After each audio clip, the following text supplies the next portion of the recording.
ನಮಸ್ತೆ. ಇವಳು ನನ್ನ college friend Manasa. After a long time meet ಆದ್ವಿ. ನಾವಿಬ್ರು ನಮ್ಮ ಫ್ರೆಂಡ್ ಪವಿತ್ರ ಮದ್ವೆಗೆ ಹೊರಟಿದ್ದೀವಿ.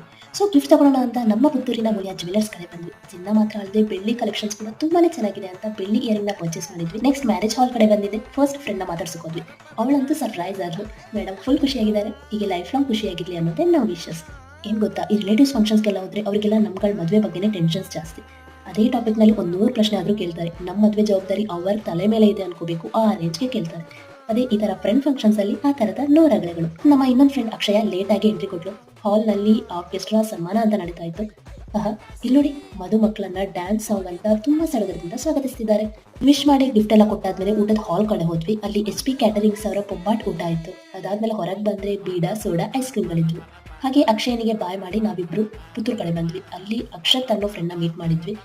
ಕಾಲೇಜ್ ಡೇಸ್ನಲ್ಲಿ ನಮ್ಮೆಲ್ಲರ ಎಕ್ಸ್ಪರ್ಟ್ ಫೋಟೋಗ್ರಾಫರ್ ಅಂತಾನೆ ಹೇಳ್ಬೋದು. ಹಾಗೆ ಕಾಲೇಜ್ ಮೆಮೊರೀಸ್ ಅನ್ನೆಲ್ಲ ಮಾತಾಡಾದ್ಮೇಲೆ ನಾವು ನಮ್ಮ ಮನೆಗೆ ಹೋದ್ವಿ.